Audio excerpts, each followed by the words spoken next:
I chose to do some empanadas for you all. This is a recipe that I chose because it's a traditional pastry dish, and it's very versatile. You can use it with fruits, vegetables, meat, and it's a traveler meal, so you can just make them and take them. So let's get started. For your ingredients, what you're going to need is some flour, about 3 cups worth. You're going to need some water. This is about half a cup of water. Make sure it's cold. You're going to need a couple eggs. I have like 3 eggs right here.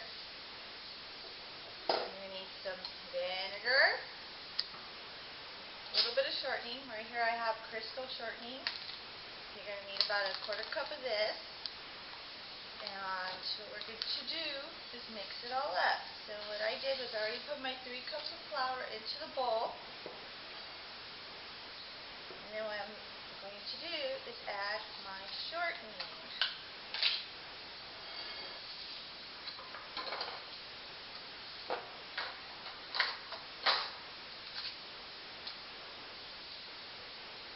And for those of you that are trying to figure out what a 1/4 cup is, if you don't have measuring cups, it equals 4 tablespoons. So 4 tablespoons of shortening is equal to a 1/4 cup.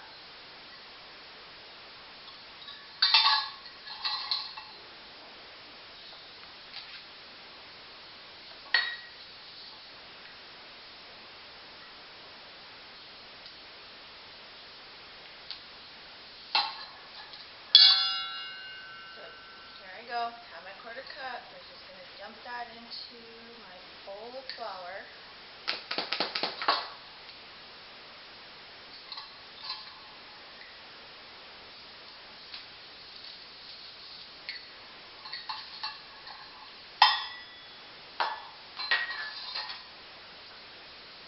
We're going to cut this in, which is just taking it and literally cutting the shortening into the flour. You're going to do this to where it gets kind of a little lumpy with the flour.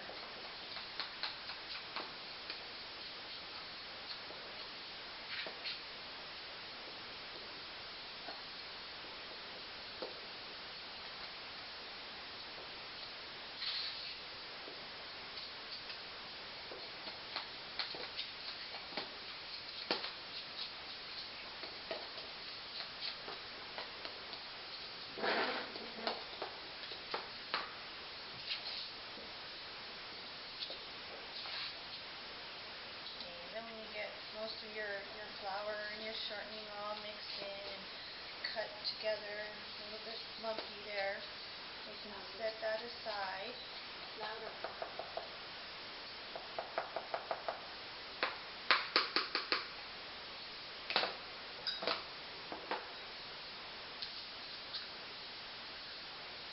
Put our shortening back in place. I want it to get everywhere.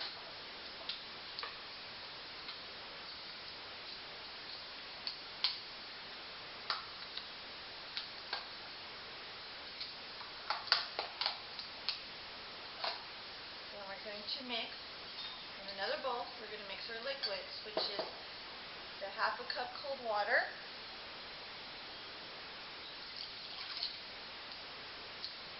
and our 3 tablespoons, no, I'm sorry, our 1 teaspoon vinegar,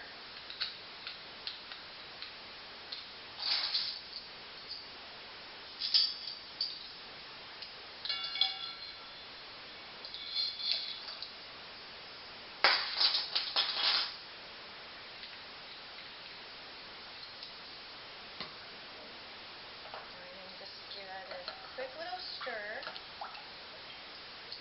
And along with this mixture, we're going to add our 2 eggs.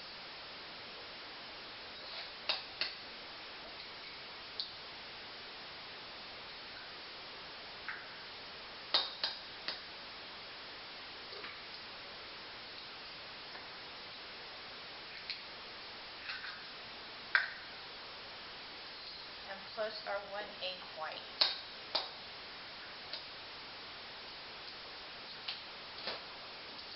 So what we're going to do is separate our egg yolks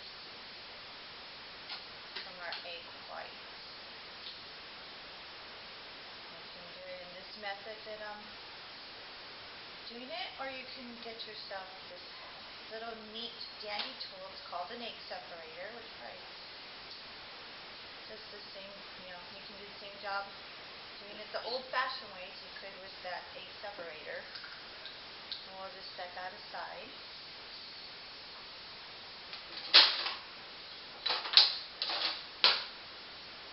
And then you're going to beat that with a whisk.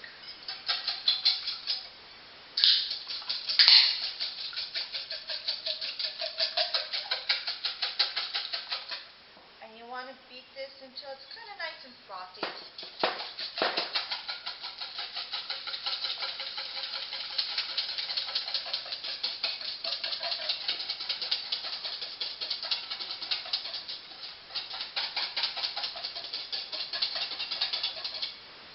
So it should look a little something like this.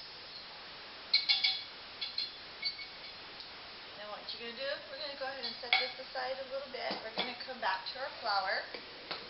And we're going to cut it in a little more. Make sure that we can get it a little more lumpier. And once we have that, what we're going to do is make a hole, or well it. And make a well in the middle of our flour.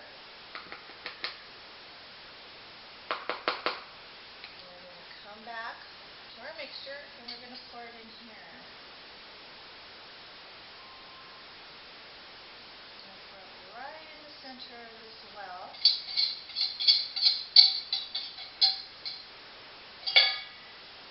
And we're going to mix it up. You can use like a spatula or something, kind of sturdy to mix it at the beginning, because we want to make sure that our flour gets a little moist there, and then when it gets a little harder to stir, to mix, we're going to go ahead and knead it. You can do it two ways. You can flour your surface and knead it on the surface, or you can knead it in the bowl.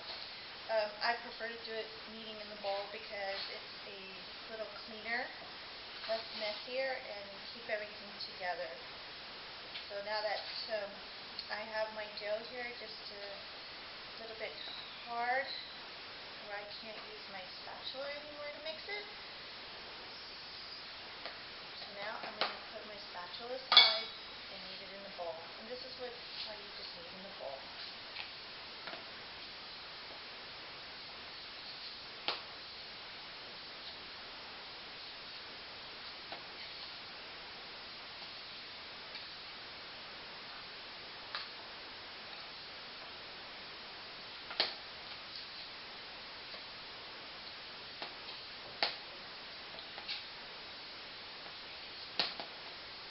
And you want to make sure that as you're kneading this dough, you want to make sure that it is pretty smooth. Kind of doesn't have too many lumps in it. And make sure that everything is well combined in there.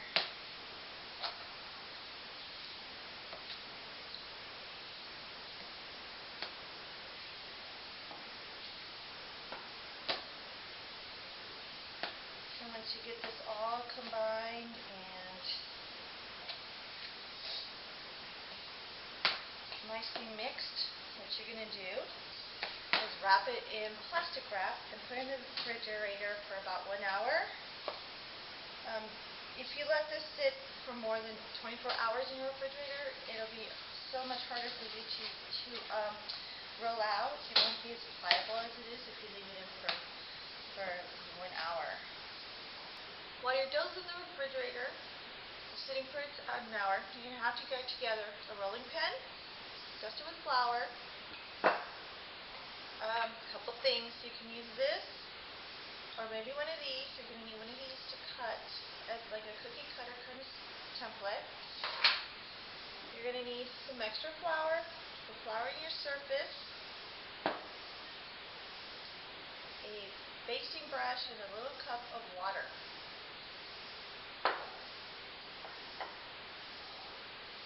And also, you're going to need some filling. Right here I have pie filling. This is cherry and one's an apple. You can buy these. It's easy, quick, and fast. You can use these as fillings to your empanadas, or you can make your own. And if you're going to make your own, a good rule of thumb is to use about 1 cup sugar to every 3 cups fruit, and you set it on the stove. You simmer that for a couple minutes until the fruit's tender and the sugar has thickened up a little bit. And if you think that your sauce or your liquid's a little too thin, you can thicken it up with at least 2 teaspoons to half a cup water, cornstarch or arrowroot. You mix it up in the cold water, and then you can add it to your sauce and let it simmer for a little bit. Okay, now that your dough has been sitting in the refrigerator for an hour, you want to take it out, dust your surface, and you want to knead it just a little bit to get all the stickiness off of it if it's come out of the refrigerator a little bit sticky. So you knead it just to get it nice and firm. And then once you do that, what we're going to do is we're going to section off small pieces of your dough.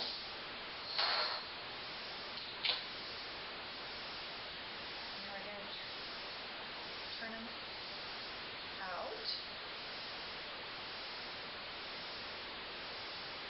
in little balls. Kind of this size would be a good size. You're going to do that until you have finished up with your dough. If you find that it's still a little bit sticky, just take some more flour, put a little bit on your surface, grab some on your little dough ball, and go making some like that. And you're going to do this until you complete your dough. And once you're complete with all that, making all the little balls,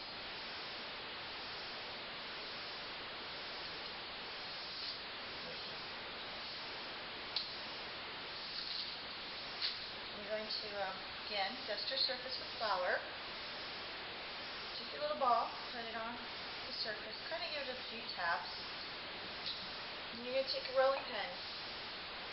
And then take some flour too. Just kind of rub it on there, dust it on there so it doesn't stick to it. And you're going to roll this little section of dough. We're going to roll it out to maybe about 1/4 inch thick.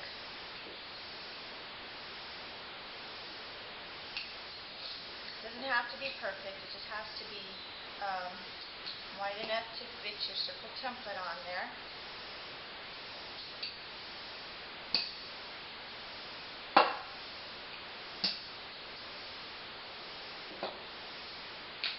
Once it's thick enough and wide enough, you take your template or your cookie cutter, whichever one you prefer. I'm going to use this because it seems to be a perfect size. I'm just going to put that onto my dough like that.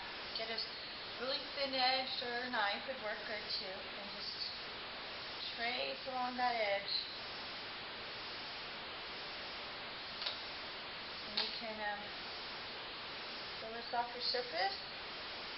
Set that aside.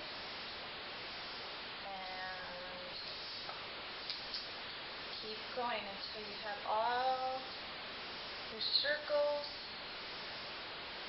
cut out from all your little sections that you had sectioned out before. And once you get all of it done, we're going to fill it. Remember, I was telling you about the pie fillings, which are the fastest and easiest way to go. And this is the filling stage. So for this stage, you're going to need your pie filling. You're going to need a basting brush and a little thing of water. So what we're going to do is take our basting brush, dip it in our water, and just give a quick little brush on the edges. We're going to take about a teaspoon of our pie filling and put it in the middle.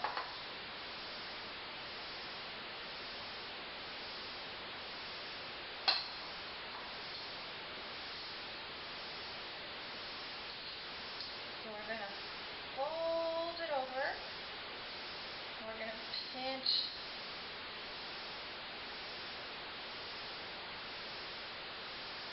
edges together. You can even use a fork. I would say a fork would be a lot easier than pinching the edges. You're going to pinch your edges.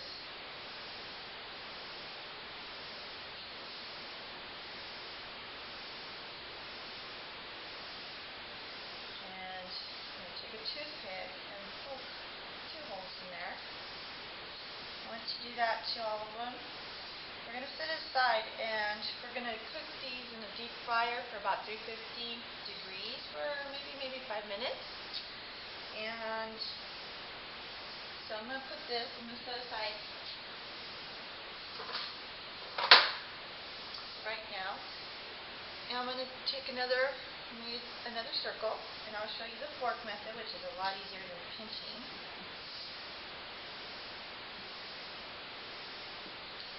Take again our basting, baste a little water on that.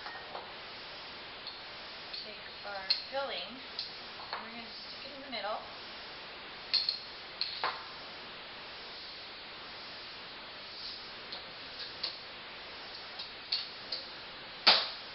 And with our fork, once we fold it over, with the fork we're just going to smush the edges around into like a little semicircle kind of moon shape. And again, take our toothpick and poke maybe just 2 holes. So when you're deep frying that, the air can escape through that. So we're going to set this one aside. So we're going to continue that until all the sections are done. And then when we're all done, what we're going to do, let's go ahead and go deep fry them. Okay, so here for deep fryer, I have a couple already made. We're going to set to temperature of 350, and we're going to put our empanadas. We're just going to set them right in the deep fryer, like so. I'm just going to let them sit there for about 5 minutes or until golden brown. And when they're done, they should come out looking something like this.